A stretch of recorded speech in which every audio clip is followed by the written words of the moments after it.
खासगी जमिनीवर लावलेले किंवा नैसर्गिकरित्या उगवलेली सागवण टीक झाडे तोडण्यासाठी आता वन विभागाच्या परवानगीची क्लिष्ट प्रक्रिया पार पाडण्याची गरज उरली नाहीये. राज्य शासनाने एक अत्यंत महत्त्वपूर्ण निर्णय घेत सागवान वृक्षांना अनुसूचित वृक्षांच्या यादीतून अधिकृतपणे वगळले. सरकारच्या या निर्णयामुळे राज्यातील आणि विशेषतः ग्रामीण भागातील हजारो शेतकरी आणि जमीन मालकांना खूप मोठा दिलासा मिळाला आहे. 9 जून रोजी राज्य शासनाने या संदर्भातील आदेश जारी केले असून यामुळे शेतकऱ्यांची वर्षानुवर्षांची प्रशासकीय जाचातून मुक्तता झाली आहे. यापूर्वी शेतकऱ्यांना स्वतःच्या मालकीची जमिनीवरील सागवानाचे झाड तोडण्यासाठी वन विभागाचे उंबरठे झिजवावे लागत होते. परवानगी मिळण्याच्या दीर्घ प्रक्रियेमुळे प्रचंड विलंब व्हायचा, अनेक प्रशासकीय अडचणींचा सामना करावा लागायचा आणि या दरम्यान कथित भ्रष्टाचाराच्या अनेक तक्रारीही समोर येत असतात.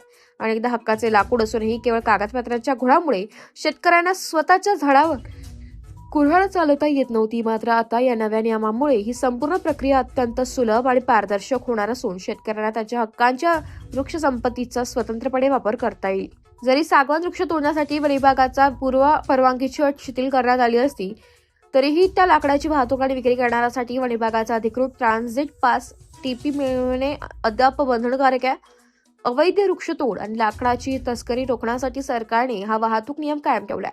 परंतु तोडणीची परवानगी आधीच मिळाल्यामुळे आता वाहतूक पास मिळण्याची आणि विक्रीची प्रक्रिया कमालीची वेगवान होईल असा विश्वास जाणकारांनी व्यक्त केला आहे. ब्युरो रिपोर्ट, एस्पराटी न्यूज, नाशिक.